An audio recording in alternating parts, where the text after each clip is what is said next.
Hello, my name is Julie, and today I'm going to be talking through my 2023 reading statistics. So, I'm an engineer. I am a huge spreadsheet nerd. I make spreadsheets for, I swear to God, like half the things in my life. Anything that I like doing, it's got a Google Doc, it's got a Google Sheet. So, in 2019, at the end of the year, I decided to make my own reading spreadsheet, and I have been making my own every year since. If you're caught up with me, you know that I sell a reader spreadsheet on Etsy for 2023, and in 2024 a new spreadsheet is coming. They should be posted by the time this video is up, and my next video is going to be touring that spreadsheet. But right now, we are still in 2023 content mode, and we are going to be talking about what my reading looked like in 2023. This is every book that I read from my physical collection in 2023. I think there's maybe 3 books missing, but I have these organized by star rating. We have on the left the 2 stars, then 3 stars, 4 stars, and 5 stars. 4 stars is a pretty big category, and I'm pretty proud that most of the 5-star books that I read this year, I did already own. So I called that they were going to be new favorites. So all the graphics you're going to see here are from the spreadsheet that I made. If you would like a tour of this spreadsheet while you're waiting for the 2024 spreadsheet tour, the link for that should be up here with my mid-year reading statistics. So first of all, I read 135 books in 2023. These are all of the books that I read. I have never read that much in a year. Just in 2021 was the first year that I broke 100 books, and I read just a little bit more in 2022, but this was the first time that I really smashed that 100 out of the park. I ended up reading 52,952 pages, which is really impressive to me. That is a total of 144 pages per day. I normally try to read 100 physical pages a day, plus there's any time that I spend listening to audiobooks. So in 2021, I read 114 books. In 2022, I read 118 compared to my 2023 of 135. My average star rating was 3.61, which is slightly higher than it has been in previous years. But a huge factor comes into play in that my spreadsheet this year, I have used quarter star ratings instead of only whole stars, which is what I have done since 2019. I believe that my rating, if I had just done whole stars, would have been 3.51, which is lower than has been in previous years, which I do believe is more representative of how my reading went this year.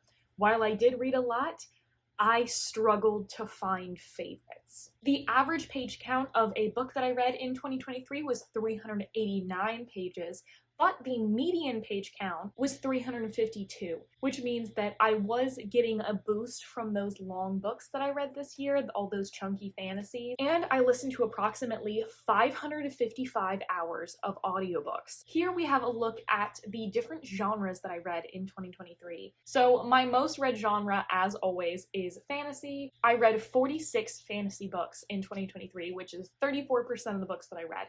Very consistent. I usually read about a third fantasy. And a change from my mid-year reading statistics, mystery, thriller, horror jumped into second place, beating out general fiction. I read 29 mystery, thriller, horror books, which is 21% of what I read. In third place, tied, is speculative and general fiction with 15 books each. That's 11%. And speculative is a weird category to have on there, but I do that because I do read a good amount of speculative books. Those are your magical realisms, your dystopian or near future fiction, anything that's usually shelved in the general fiction category, but is not realistic fiction. It has some sort of non-realistic element, whether that's fantasy or sci-fi. Then we have science fiction with 12 books, or 9% of the books that I read. I have been very picky with the sci-fi that I have been reading recently, and I do think some of the books that you should categorize as sci-fi I have down as speculative, but I have been having a good track record with those that I have been picking up. And the last notable category is romance. I read 10 books that were romance, and that's about 7%. Let's look at the genre breakdown compared to previous years. This is the chart of the percentage of genres that I read in previous years. So these numbers are fairly similar, but you can see that my genres actually didn't shift too often, especially if you're counting speculative and general fiction being sort of one and the same. There's not a lot that actually changes here. I haven't had a year where I specifically picked up one genre and that was it. And we'll see that in my monthly stats. I do that month to month as well. Let's look at the demographic breakdown. I read 107 adult books compared to 27 young adult books. So that's a percentage of 20% young adult books.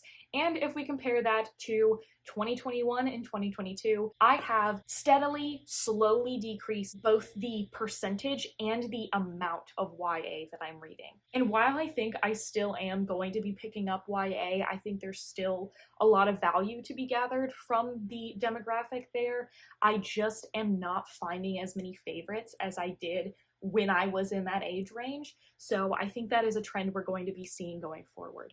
Then let's look at my 2 star rating charts. So this is when you look at the quarter stars, and this is what it looks like when you look at the whole star ratings. Compared to my mid-year reading statistics, my 4 stars have beaten out my 3 stars, but my 5-star percentage went down. The second half of 2023 was very rough for me in terms of finding new books. And let's compare that to previous years. So I had not only a smaller percentage of 5 stars, I actually had a smaller amount of 5 stars, which sucks. Then we've got the acquisition year. So this is of my physical collection. Of the books that I read this year, when did I actually get them?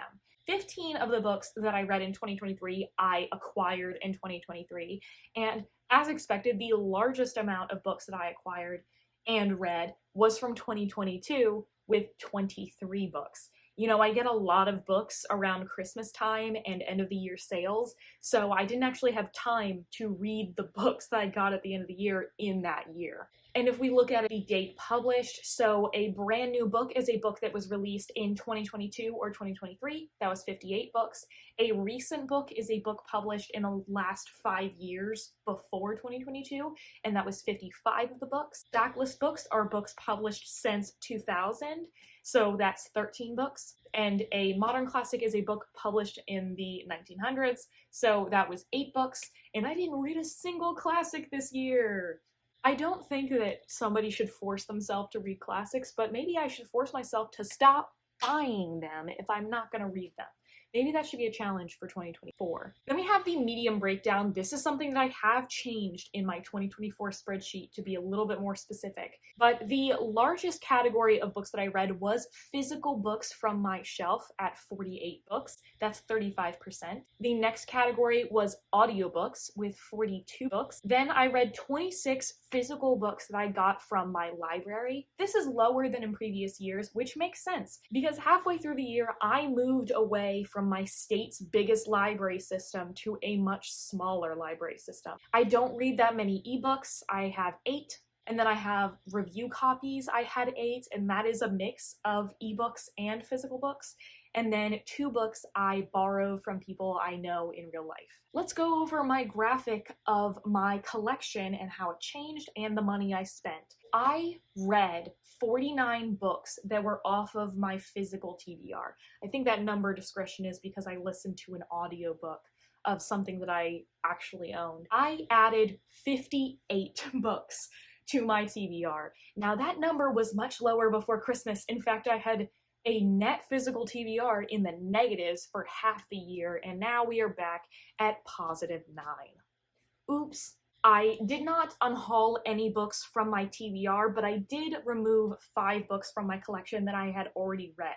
And I added a total of 63 books to my collection. So my net physical collection has increased by 58 books during this year. I spent an estimated of $465 on my collection, but the value I added to my collection was $1,400. So I estimated this from looking at the retail prices online. So this change in value would be things being sent to me for free from publishers, people giving me personal gifts, me getting discounts on books, me getting used books. So even though I added $1,400 worth of books to my collection, I didn't even spend $500.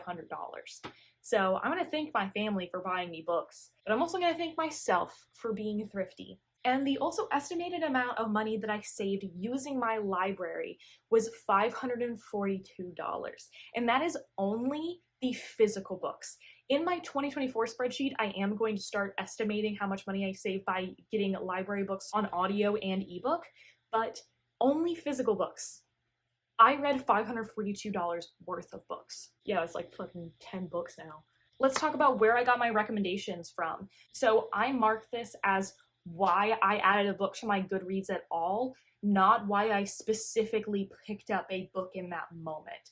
Because maybe I just walked by it in the library and I'm like, oh, I've been meaning to read that. It's not because I found it at the library. It's because somebody told me to read it. I read 57 books because I had loved the author previously, or it is a continuation of a series. So this is probably only going to grow as I read more. This has increased from previous years, and that's because I'm simply reading more authors. The second biggest bin is Community with 37 books. So these are books that I've seen everywhere. Everybody's talking about these books, and I didn't get my recommendation from just one person. It's because multiple people have been talking about it. Then the next biggest category is Whim. I haven't heard much about those books, and I just basically decided to give it a go blindly. Then we've got 9 books that I got off of personal recommendation. Someone just told me specifically that I should read a book, versus 5 books I read from a book influencer. So that was one person that I follow. I read it because they liked it, not because they told me specifically I should read it. Then we have the representation in the books I'm reading. So I do break down the author's ethnicity and specific identities that are available online and publicly. I'm not digging into somebody's life, but when it comes to representation within the book, because I read a lot of non-realistic fiction, I don't get more specific than if someone is a person of color or if they are queer, because a lot of times that isn't called out specifically what they are because it's not on Earth. So 45% of the books that I read had notable people of color and queer characters on the page. 19% of the books that I read had people of color represented but not queer characters, and 10% of the books had queer characters but not people of color. And then 25% of the books that I read didn't have either of those. Then we've got some series statistics. I read a lot of series. I have approximated that I have 20 series that I am in the middle of that I did not even touch in 2023 for whatever reason, but I read 77 standalones. So the rest of the books I read were all in series. 27 of them were first books in series, 14 were sequels, and 8 of them were conclusions. And that is a pretty consistent statistic from the middle of this year, and I do think I have gotten better than in previous years of actually continuing the series that I say I'm going to continue in. So that means 55% of the books in series that I read were the first in the series, and 29% were sequels. The remaining 16 were conclusions. Then if we talk about if I'm caught up on the series, 17% of the series that I'm working on, I finished. 20% of the series that I worked on, I'm actually caught up. 62% of the books that I read from series were in series that I'm behind on. This is based on book and not by unique series, so this is a little bit off, but that is a lot of series I'm behind on. Then we go to the series that I'm actually going to be continuing in. We can see that 56% of the series that I am for sure going to plan on continuing. 22% I'm unsure if I'm going to continue in. Maybe I need to hear more reviews of the sequels. And 22% I have decided I am not going to be continuing in. Very quickly, let's talk about some of the books that I hauled and where I got them from. So the biggest percentage, because of Christmas, was personal gifts. Birthday and Christmas, I got 17 books from people. 14 books I purchased secondhand. This is a new development that 11 of the books that I got were from book boxes. So I am a subscriber to Book of the Month and Art of Art Book Club, and I definitely went a little bit overboard with how many books I was getting from these book clubs. I usually only get a book when I'm interested in them, but I have definitely racked up some credits. But in 2024, it's definitely a goal of mine to get rid of the credits that I already have, use those, but otherwise do not buy any more. 8 of the books were from the publisher, 8 of them were from an indie bookseller, and 5 of them were from a big bookseller, so either Books A Million or Barnes & Noble. And then of the books that I hauled, have I read them? 5 of the books that I got, I had read before I bought them. And I just wanted a physical copy of a book that I loved. 12 of them I have read since I acquired them, but 46 of them I have not. That's embarrassing. But I have so many books that I got in previous years, so it's a never-ending cycle. Then we can look at the books that I read per page range. So this is a really simple bell curve to look at. 600 plus is a bigger category than you think it's going to be, but that's because I read a lot of books that are 600 or 700, 800. It includes anything greater than 600. I'm not gonna lie, I'm proud of the big books that I read. Now let's look at how my reading changed over the course of the year. This is the books that I read per month, including the number of 5 stars that I read. So as we can see, in August, I read the most books with 14, and it was also the month that I read the most 5 stars with 3. And while we can see that after I graduated college at the beginning of May, I did technically read more books per month, but if we look at the pages that I read per month, I actually tended to read fewer books. So having a full-time job has made me read less than I did when I was actively pursuing an aerospace engineering degree. And I want to compare those 2 previous graphs to the average star rating that I had per month. So even though August I had the most 5 stars, it was in the middle of my average rating. September was my worst reading month in a very long time with a whopping 3.05. I could not find a fucking book that I liked for my life that month. And I think that might have affected my reading for the rest of the year, because you see September is when my reading starts decreasing from where it was over the summer. Now we can look at the genre that I read per month. I generally pick and choose a bunch of different genres to read per month. Then we have the medium that I read per month, but I had a pretty consistent amount of audiobooks that I read per month, and also the review copies that I read were really consistent. I'm usually reading like 1 book for review per month. And the main difference between month to month was how many physical books I read. Star ratings that I had per month is kind of all over the place. The ones at the bottom are the higher ratings and the ones at the top are the worst. Look at September. It's so sad. Now we have the status of my physical TBR. In my 2024 spreadsheet, this will be my TBR physically, audio, and ebook.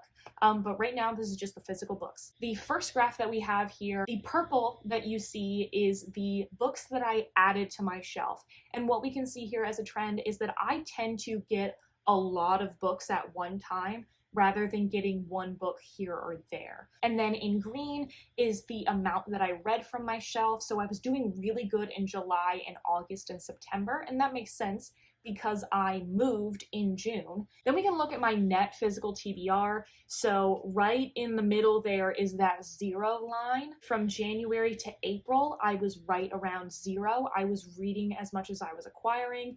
Then my birthday and graduation was in May, so I got a ton of books. From June to November, I was working on getting this cart down, and then in December, I got a ton of books. And we can also look at my monthly TBR statuses if you want to see. So the gray is the amount of books on my TBR, and the purple is the amount of books that I did read from that TBR, which is exactly the same. And green is the amount of books that I actually ended up reading, so that difference is all the extra books that I added. Now let's talk about the genre breakdown. We can look at it by demographics. So this is what the adult books that I read looked like. So this is almost identical to the original graph. But you can see fantasy goes down in percentage and mystery, thriller, horror goes up in percentage. Because if you go into my YA graph, almost 60% of the YA books that I do read are fantasy, and I hardly read any mystery, thriller, horror from YA. We can look at the star rating by genre. These are really similar across genres. I very consistently find favorites in every genre, find 4s, 3s, 2s, and 1s. We have the medium that I read per genre. I'd say the most notable things from this graph are that I read a lot of mystery, thriller, horror on audiobook. Same thing for nonfiction, but romance I almost entirely read physically. Recommendation source per genre, I think we can see that I do have a good split between a lot of them. A lot of these genres that I don't read as much, I am sticking to the authors that I already know from them. We can see in general fiction, in science fiction, and then in romance. You can see that with fantasy too, but a lot of that's because it's series. I think this is a really funny graph. The pages read per genre. Let's look at how high fantasy is. Let's go fantasy. It was 30% of the books that I read this year, but it was over 40% of the pages that I read this year. Let's go. We have the average star rating per genre. I don't rate nonfiction because I don't read enough of it. Otherwise, we can see everything was a little bit in that like 3.5 to 4 range, except for the singular classic that I read, which honestly should have been a 3. But my highest rated genre ended up being general fiction. I think that is because I'm pretty picky about it. Then we have the number hauled per genre. I buy a lot of fantasy books. I think series also has to do with that. And then I got a lot of romance this year compared to the amount that I actually read. Actually, I hauled 8 romance books and I read 10 romance books in 2023. So I almost hauled the exact same amount that I read. I'm going to do a couple author genre stats. So we have the intersectionality of the author by genre, pretty consistent across the board. Gender identity by genre. I read a lot more women than I do men, and almost all of the trans umbrella authors that I read are writing in fantasy and sci-fi. And then author familiarity by genre. We can see actually I gave a lot of new authors a chance in mystery, thriller, horror. And all of those lighter colors are authors that I actually repeated in the year, so the only authors that I did that with were fantasy, sci-fi, and then mystery, thriller, horror. Now let's talk about the authors that I read. From the 135 books that I read 120 different authors. Number 1 being Brandon Sanderson. There were 2 authors that I read 3 books from, and 7 authors that I read 2 books from. We look at gender identity. I read 64% female authors, 31% male, and 4.5% trans or non-binary. Again, these are just authors that are out. Author familiarity, almost exactly 50% of the books that I read this year were from authors that were entirely new to me. And then 52 of the books were from authors that I'd read before. And then of the authors that I repeated, only 2 of them were new to me in 2023. We look at author ethnicity. We got a whole lot of white people. 89 of the books that I read were from white authors. And then we have a whole other bunch of chunks here.